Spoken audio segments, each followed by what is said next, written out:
वाले हैं एल्ट्रॉपी। एल्ट्रॉपी क्या होता है, तो आज हम ये टॉपिक फिनिश कर देते हैं। काफ़ी बच्चों का डिमांड था एल्ट्रॉपी क्या होता है। तो एल्ट्रॉपी जो है कार्बन का हिंदी में कहते हैं अपरूपक कहते हैं, ठीक है ना।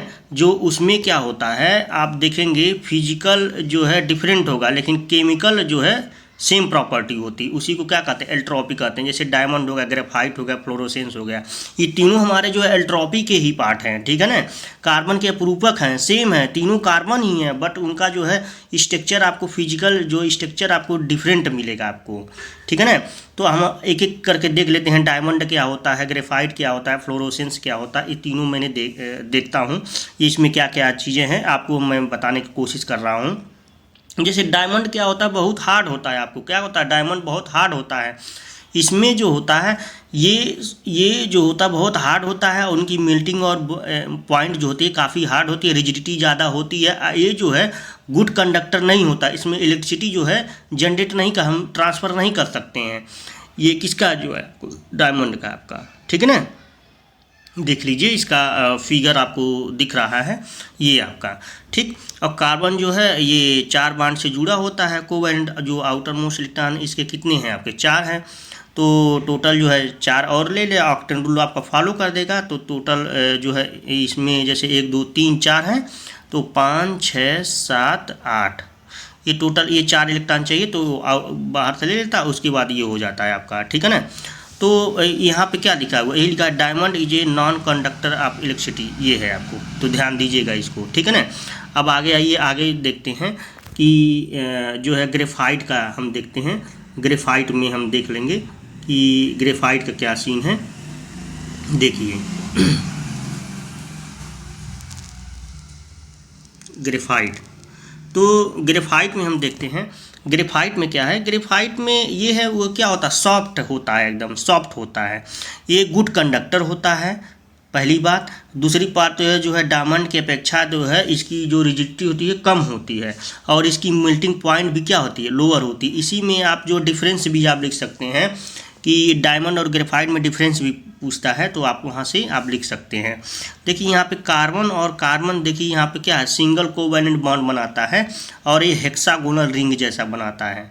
तो अगर ये भी पूछ दिया कि हेक्सागोनल रिंग किसका बनाता है, 4 ठो ऑप्शन दे दीजिएगा कि डायमंड बनाता है कि फ्लोरोसेंस का कि ग्रेफाइट का, तो ग्रेफाइट का बता दीजिएगा, ठीक है ना। ये ध्यान दीजिएगा, आप एकदम ध्यान से देखिएगा इसको। फिर मैंने वही बताया है कि ये क्या होता है, गुड कंडक्टर होता है। क्या होता है, गुड कंडक्टर होता है। मूव फ्री इलेक्ट्रॉन होता है, जो भैया जिसमें मूव फ्री इलेक्ट्रॉन होगा वही आपको कंडक्टिविटी देगी और वही इलेक्ट्रिसिटी जनरेट करेगी। अब देखिए इसका फिगर देखिए, यहाँ पे देखिए फिगर आपको दिख रहा है स्क्रीन पे, ये आपका जो है इसका फिगर है आपका, ठीक है ना। अब आइए आप फ्लोरोसेंस का देख लेते हैं। फ्लोरोसेंस में क्या होता है, हम क्या करते हैं, उसी जो ग्रेफाइटवा का है उसी को आप हीट कर दीजिए। ग्रेफाइट को हीट करिए, और जो heating in the graphite and electricity arc in the atmospheric inert of gas, तो क्या बन जाएगा, वो आपको फ्लोरोसेंस जनरेट हो जाता है।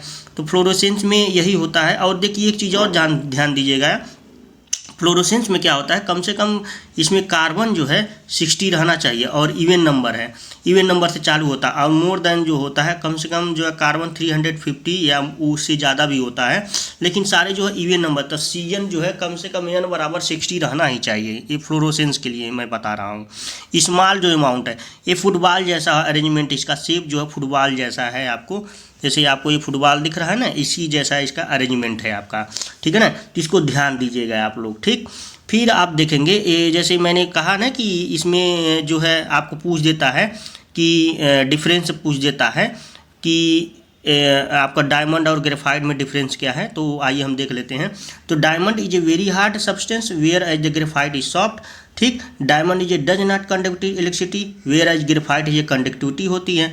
The melting point is very density is diamond is very higher than the graphite is a lower होता है। उसकी अपेक्षा क्या होता है, जैसे मेल्टिंग पॉइंट और डेंसिटी जो है डायमंड की हाई होता है, लेकिन ग्रेफाइट का क्या होता है, कम होता है। तो ये सारी चीज़ें हैं। अगर 2 नंबर में पूछेगा या डिफरेंस पूछ देगा या 1 नंबर में पूछेगा तो इतना ही आप लिख करके निकल लेंगे। फिर आइए देखिए लिखा यूज ऑफ डायमंड और ग्रेफाइट, तो कहाँ पे जो है इसका यूज होता है। तो डायमंड का जो वेरी जो हार्ड सब्सटेंस है, जैसे मान लीजिए आप शीशा कटिंग करते हैं तो वहाँ पे इसका यूज होता है, ठीक है ना। तो और जो ग्रेफाइट हो जो वेरी सॉफ्ट होता है, इसको लुब्रिसेंट में यूज करते हैं, मशीन के पार्ट में यूज करते हैं। यहाँ पे सारी चीज़ों पे हम यूज करते हैं। फिर आप जैसे पेंसिल जो होता है उसमें भी आप क्या करते हैं, पेंसिल में भी यूज करते हैं आप किसका, ग्रेफाइट का ही यूज करते हैं। ग्रेफाइट जो है गुड कंडक्टिविटी है, इलेक्ट्रिसिटी है, वहाँ पे भी हम यूज करते हैं, ठीक है ना। तो ये और देखिए जो डायमंड होता है जो डायमंड आज very use the eyes of surgeons, उसमें भी remove to contract from the eyes of the patient, ये भी सब उसमें वहाँ पे यूज होता है। तो ये सारी चीज़ें जो है उसकी यूज के बारे में बताया गया है। किसके बारे में, ये जो आपका चल रहा है ये डायमंड के बारे में, उसके बाद ग्रेफाइट के बारे में मैंने बताया। ये पूरा जो है एल्ट्रॉपी है, ठीक है ना। मैंने एल्ट्रॉपी में ही बताया है कि जो आपका केमिकल चीज़ सेम ही रहेगा लेकिन फिजिकल में उसमें क्या होगा, डिफरेंट होगा। तो यही आपको एल्ट्रॉपी होता है। कार्बन के जो 3 अपरूपक होते हैं, कौन कौन मैंने बताया, डायमंड है, ग्रेफाइट है, फ्लोरोसेंस है। ये पूरा टोटल टॉपिक है आपको। अगर इस पर कोई भी टॉपिक पे आ जाता है क्वेश्चन, आपको मैं गारंटी दे रहा हूँ सारा आपको लग जाएगा। आपको क्लास 10th वाले अच्छे से देखेंगे, 11th वाले भी देख लेंगे, क्योंकि IIT JEE नीट वगैरह में भी क्वेश्चन जनरेट हो जाते हैं। अब कहाँ से जनरेट होगा, जैसे आपको टॉपिक है इसमें तो आपको पढ़ना जरूरी है, ठीक है ना। तो अच्छा लगा, लाइक और शेयर करना ना भूलें। धन्यवाद।